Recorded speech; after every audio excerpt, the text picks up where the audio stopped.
नमस्कार ओडिशावासी शुभ सकाळ आज हूँ 26 जून गुरुवार आज रही देश विदेश राज्य 20 गुरुत्वपूर्ण खबर खबरटी भल लगे वीडियो को लाइक कर चैनल नुआ थे सब्सक्राइब कर आपण जिलार ना लिखिदेवे जहाँफल प्रत्येक दिन आपण जिलार खबर पाइपर तेज कौन रही आज खबर चलता नजर पकाइबा। आज हूँ पवित्र नव यौवन दर्शन 15 दिन अणसर पर भक्त को दर्शन देवे महाप्रभु सकाळ 8टार 9टा पर्यंत परी माणिक बा टिकेट दर्शन पर 9टारू 10:30 पर्यंत हेब साधारण दर्शन यापर संपूर्ण बंद रहिबो घोषयात्रा आरंभ हेब प्रस्तुति। तेबे एथर उभा यात्रा पड़ू नथिबारु भक्त माने आज केवल गोटे दिन नव यौवन दर्शन करिपारिबे। भक्तों समागम को दृष्टि रखी जिला प्रशासन श्रीमंदिर पक्षरु निष्पत्ति मध्ये निया जायछि। स्नान पूर्णिमा अत्यधिक स्नान पर ज्वर पड़िथिले महाप्रभु सहित 15 दिन अन्न बसर रहा संपूर्ण सुस्थ होती।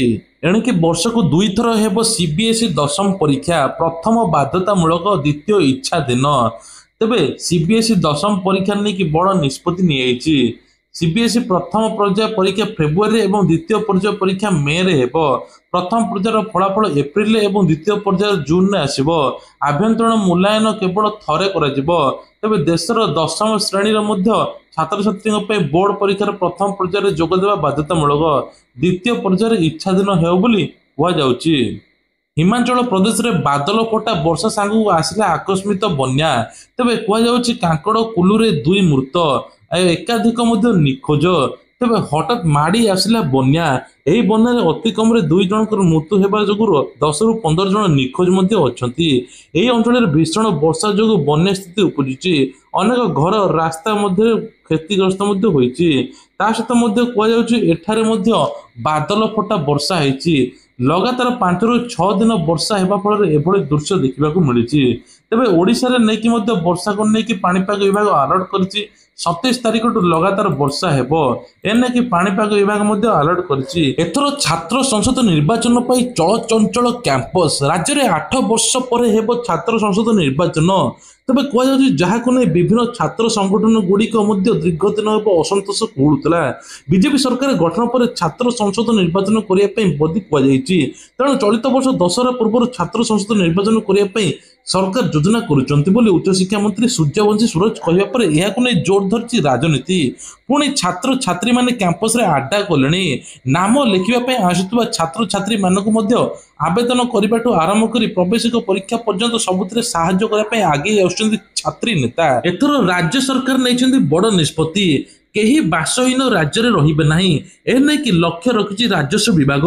पूर्व सरकार बासहीन को जो सर्वे करथिला तार संज्ञा बदलाई नूतन संशोधन बासहीन संज्ञा अनुଯାयी पुनर्बार बासहीन चिन्हट करने सरकार पक्षर जिलापाल को निर्देश दिया। 4 डिसेम्बर कम थिबा व्यक्ति को घर करने सरकार जमी जोगाई देबे कारण से भूमिहीन भाव विचार करा। पूर्व राज्य सरकार जो सब चिन्हट करथिले केही किछि करि पार नथिले। पूर्व सरकार अमल जागा खंडिया मिल नथिला। एथर सरकार भूमिहीन लोक को घर खंडिया देव ता सहित बासहीन व्यक्ति जो परिमाण सरकार जमी जोगाई देबे ताहा एपरि हेबा उचित जे व्यक्ति निजस्व गृह जमी एवं ता संगे थिबा परिवार लोकों गृह जमी मिसाई मोट 1/25 एकर को अतिक्रम करू नथिबो। रथयात्रा बेले तीर्थ यात्री एथर सबुठ बड़ खबर। तेबे महाप्रभु जगन्नाथ को विश्व प्रसिद्ध रथयात्रा प्रस्तुत होइछि। एही तीर्थयात्री मानक सेवार रेल विभाग पक्षर संपूर्ण सुजोग दी जाइछि।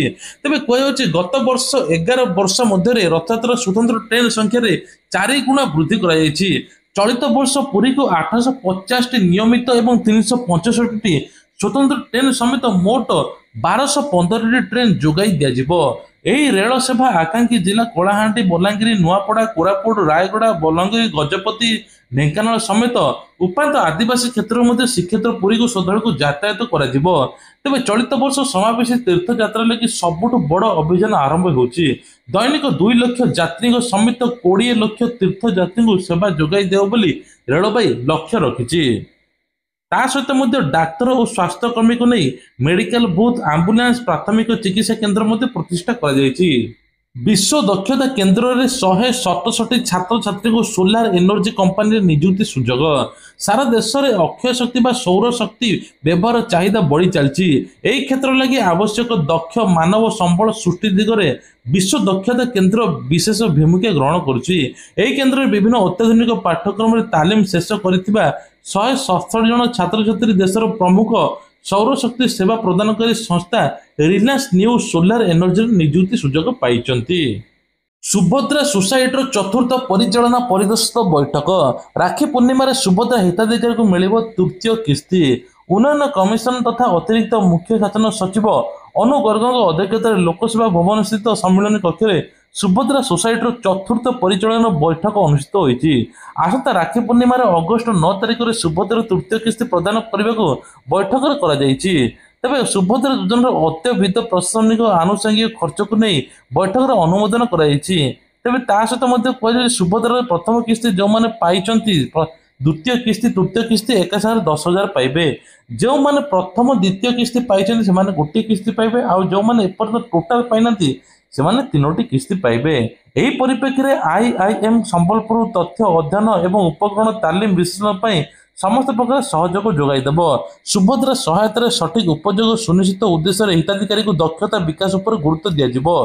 तेज किसी अयोग्य हिताधिकारी मैंने सुभद्रा टंका हाथी सुभद्रा टंका मिलना ना कहु ना कटा जाइए। SBI ग्राहकों खुशी खबर। नेट बैंकिंग प्रतिदिन समय आसपे समस्या। तेज स्टेट बैंक ऑफ इंडिया ग्राहक मान एक बड़ गुरुत्वपूर्ण खबर दौची। दुईटी कथा गोटे है खुशी खबर। प्रथम है जदि आपण मैंने स्टेट बैंक तरफ होम लोन नौकरी रेपो रेट एवं कमेवा द्वारा आपण को धरने 50 लाख लोन नहीं आपन को 3,500 ରୁ 4,000 टंका पर EMI रे आपन को छाड़ कर तबे बैंक पक्षर नोटिस जारी कर यूनर लाइट एवं यूपीआई सेवार प्रतिदिन निर्दिष्ट समय सामयिक समस्या देखा कहुच्छी। तेज एने स्टेट बैंक तरफ कहुई स्टेट बैंक तार ऑफिशियली एक्स हैंडल सूचना देती। तेज net banking mobile banking UPI सेवा व्यवहार करुवा ग्राहक मान सम्मुखीन समस्या आगू हो पारती। खूब जल्दी यार अपडेट वर्जन आसो तेज तेने कि टेक्निकल प्रोब्लेम होता पारे। तेणु एने कि आपन को एटीएम सेवा बा अन्य यूपीआई लाइट जो व्यवहार करुँच किसी समय वेट करने पड़ो। आपड़ एसबीआई यूनो डाउनलोड करके आपण मैंने ट्रांजेक्शन करें एसबीआई पक्ष कहुच्छी।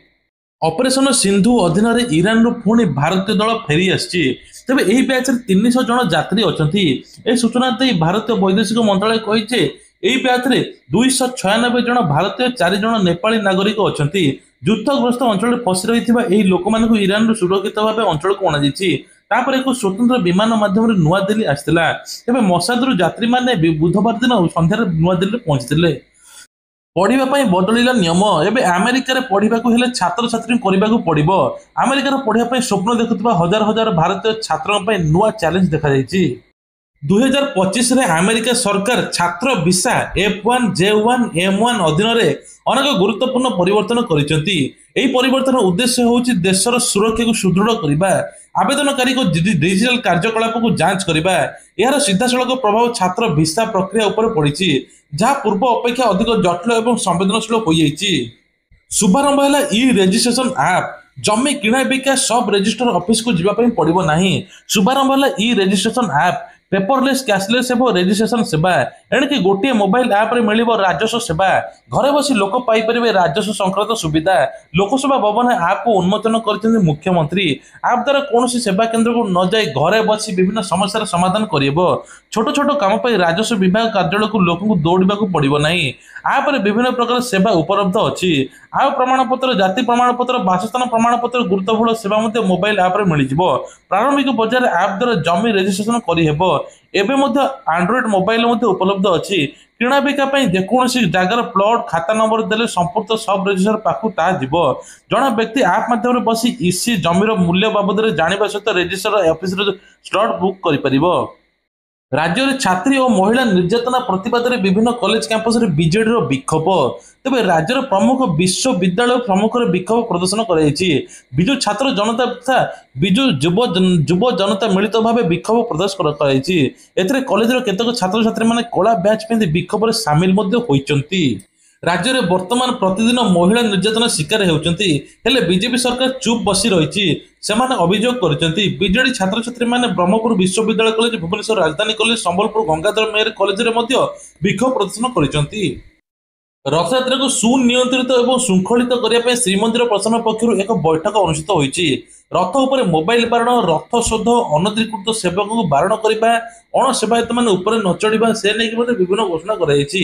ସ୍ନାନ ପୂର୍ଣ୍ଣିମାରେ ମୋବାଇଲ ବ୍ୟବହାର କରି ବିଶୃଙ୍ଖଳା ସୃଷ୍ଟି ହୋଇଥିଲା, ସେବକଙ୍କୁ ଚିହ୍ନଟ ମଧ୍ୟ କରାଯାଇଛି। ତେବେ ଏପଟେ ମଧ୍ୟ କୁହାଯାଇଛି ରଥଯାତ୍ରାରେ ଅଣସେବାୟତ ଚଢିଲେ ତାଙ୍କ ଉପରେ ତୁରନ୍ତ କାର୍ଯ୍ୟାନୁଷ୍ଠାନ ନିଆଯିବ। ମହିଳାଙ୍କ ସୁରକ୍ଷା ପାଇଁ ପ୍ରତି 10 କିଲୋମିଟର ହେବ ପିଙ୍କ ଜୋନ୍। ରାଜ୍ୟର ମହିଳାଙ୍କୁ ସୁରକ୍ଷା ଦେବ ପିଙ୍କ ଜୋନ୍। ଉଭୟ ସହର ଗ୍ରାମାଞ୍ଚଳ ପ୍ରତି 10 କିଲୋମିଟର ହେବ ଏହି ଜୋନ୍। ବିଶେଷ କରି ପୋଲିସ ଫାଣ୍ଡି, ଚିକିତ୍ସାଳୟ, ଆଇନ ପ୍ରାଧିକରଣ ସଂସ୍ଥାର ପରିସର ହେବ, ଯେଉଁଠି 24 ଘଣ୍ଟିଆ ମହିଳା ସୁରକ୍ଷା ନେଇ ସହାୟତା ସେବା ଉପଲବ୍ଧ ହେବ। ଏପରିକି ସିସିଟିଭି ସର୍ଭିଲାନ୍ସକୁ ବଢ଼ାଯିବ। ପିଙ୍କ ଜୋନ୍ ପ୍ରଚାର ପ୍ରସାର ଲୋକଙ୍କ ଉପରେ ମଧ୍ୟ କରାଯିବ। ସଚେତନତା ସୃଷ୍ଟି କରାଯାଇ ମହିଳାଙ୍କୁ ସୁରକ୍ଷିତ ଭାବରେ ବାତାବରଣ ଦିଆଯିବ। ମହିଳାଙ୍କୁ ସୁରକ୍ଷା ଦୃଷ୍ଟିରେ ରଖି ପୂର୍ବରୁ ରାଜଧାନୀ ଭୁବନେଶ୍ୱର ମହିଳା ସୁରକ୍ଷା ନେଇ ଅନେକ ପଦକ୍ଷେପ ନିଆଯାଇଥିଲା, ଯେମିତିକି click service, pink auto service, mobile app. କିନ୍ତୁ ଏଭଳି ଅନେକ ଘଟଣା ମହିଳାଙ୍କ ସହିତ ଘଟୁଥିବାରୁ ଏବେ ଆକ୍ସନ ନେଇଛି ପୋଲିସ। ଏସବୁ ଘଟଣାକୁ ପ୍ରତିହତ କରିବା ପାଇଁ କେତେବେଳେ କେଉଁ କେଉଁ ନୂଆ ଯୋଜନା ଆସୁଛି, ବାସ୍ତବରେ ତାହା ଆଖି ଦୃଶ୍ୟ ହେଉନାହିଁ। ରାଜ୍ୟରେ 629ଟି ଥାନାରେ ମହିଳା ଏବଂ ଶିଶୁ ଡେସ୍କ ରହିଛି ସତ, ହେଲେ ନିତିଦିନ କେଉଁଠି ନା କେଉଁଠି ମହିଳା ହିଂସାର ଶିକାର ହେଉଥିବା ରିପୋର୍ଟ ମଧ୍ୟ ଆସିଛି।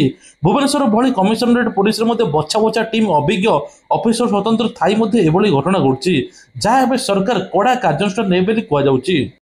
24 ଘଣ୍ଟାରେ ଲଘୁଚାପ, ଭୀଷଣ ବର୍ଷା। ଏହା ପ୍ରଭାବରେ ଆସନ୍ତା 24 ଘଣ୍ଟାରେ ପ୍ରବଳରୁ ଅତି ପ୍ରବଳ ବର୍ଷା ହେବ। ରାଜଧାନୀ ଭୁବନେଶ୍ୱରରେ ମଧ୍ୟ ହେବ। ମୟୂରଭଞ୍ଜ, କେନ୍ଦୁଝରକୁ ରେଡ୍ ଆଲର୍ଟ କରାଯାଇଛି। ସେପରି ପ୍ରବଳରୁ ଅତି ପ୍ରବଳ ବର୍ଷା 10 ଜିଲ୍ଲାକୁ ଅରେଞ୍ଜ ଆଲର୍ଟ କରାଯାଇଛି। ତା ସହିତ ଯାଜପୁର, ସୁନ୍ଦରଗଡ଼, ଝାରସୁଗୁଡ଼ା, ସମ୍ବଲପୁର, ଦେବଗଡ଼, ଅନୁଗୁଳ, ଢେଙ୍କାନାଳରେ ପ୍ରବଳରୁ ଅତି ପ୍ରବଳ ବର୍ଷା ହେବ। ରାଜ୍ୟରେ ପ୍ରତିଷ୍ଠା ହେବ 9ଟି ନୂଆ ମେଡିକାଲ କଲେଜ। ଏନେଇ ସୂଚନା ଦେଲେ ସ୍ୱାସ୍ଥ୍ୟମନ୍ତ୍ରୀ ମୁକେଶ ମହାଲିଂ। ସେ କହିଛନ୍ତି ଜଗତସିଂହପୁର, ଭଦ୍ରକ, ଢେଙ୍କାନାଳ, ନବରଙ୍ଗପୁରରେ ଏମବିବିଏସ୍ କଲେଜ ଖୋଲାଯିବ। ଏପରିକି ବୁର୍ଲା, ବ୍ରହ୍ମପୁର, କେନ୍ଦୁଝର, ବଲାଙ୍ଗୀରରେ 4ଟି ଡେଣ୍ଟାଲ କଲେଜ ଖୋଲାଯିବ। ମୟୂରଭଞ୍ଜରେ ଗୋଟିଏ ଆୟୁର୍ବେଦ କଲେଜ ଖୋଲାଯିବ ବୋଲି ମନ୍ତ୍ରୀ କହିଛନ୍ତି। ଆସନ୍ତୁ ଯୋଜନା ବିଷୟରେ ଜାଣିବା। ପ୍ରଥମ ହେଲା ପିଏମ୍ କିଷାନ ଟଙ୍କା। ପିଏମ୍ କିଷାନ ଟଙ୍କା 20 ତାରିଖରେ ମିଳିବାର ଥିଲା, କିନ୍ତୁ ଏପର୍ଯ୍ୟନ୍ତ ମିଳିନାହିଁ। ଖୁବ୍ ଜଲ୍ଦି ପିଏମ୍ କିଷାନ ଟଙ୍କା ଏହି ମାସରେ 20ତମ କିସ୍ତି ମିଳିବ ବୋଲି ସରକାର କହିଛନ୍ତି। ଯେଉଁମାନେ 19ତମ କିସ୍ତି ପାଇନାହାନ୍ତି ତୁରନ୍ତ KYC କରିଦିଅନ୍ତୁ, ଯାହାଫଳରେ ପିଏମ୍ କିଷାନ ଟଙ୍କା 20ତମ କିସ୍ତି ମଧ୍ୟ ଆପଣଙ୍କୁ ଆସିଯିବ। 2ଟି କିସ୍ତି ମଧ୍ୟ ଦରକାର ପଡ଼ିଲେ 40,000 ଟଙ୍କା ଆସିବ। ତା ସହିତ ମଧ୍ୟ ଏ ସ୍ୱୟଂ ସହାୟକ ଗୋଷ୍ଠୀମାନଙ୍କୁ ଏଥର 1 ଲକ୍ଷ ଟଙ୍କା ଦେବେ ମୁଖ୍ୟମନ୍ତ୍ରୀ।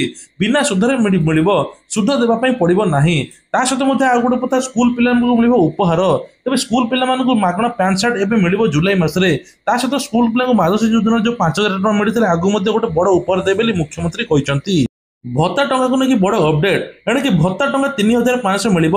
60 ବର୍ଷର ଉର୍ଦ୍ଧ୍ୱ ହିତାଧିକାରୀଙ୍କୁ ଭତ୍ତା 3,000 ମିଳିବ ବୋଲି ମୁଖ୍ୟମନ୍ତ୍ରୀ କହିଛନ୍ତି। କିନ୍ତୁ କେବେ ମିଳିବ ସେ ନେଇ କୌଣସି ଆଲୋଚନା କରାଯାଇନାହିଁ। କିନ୍ତୁ ଏହି ମାସରେ ଏବେ 80 ବର୍ଷର ଉର୍ଦ୍ଧ୍ୱ ହିତାଧିକାରୀଙ୍କୁ 3,500 ଭତ୍ତା ମିଳିବ ବୋଲି ସରକାର କହିଛନ୍ତି। ଇଏ ଥିଲା ଆଜିର ଦେଶ ବିଦେଶ ରାଜ୍ୟର କିଛିଟା ଗୁରୁତ୍ୱପୂର୍ଣ୍ଣ ଖବର। ଏଇଭଳି ଖବର ପ୍ରତ୍ୟେକ ଦିନ ସକାଳେ ଦେଖିବା ପାଇଁ ହେଲେ ଆମର ଏହି ଛୋଟିଆ ଚ୍ୟାନେଲଟିକୁ ସବସ୍କ୍ରାଇବ କରିବା ପାଇଁ ଭୁଲନ୍ତୁ ନାହିଁ। ଜୟ ଜଗନ୍ନାଥ।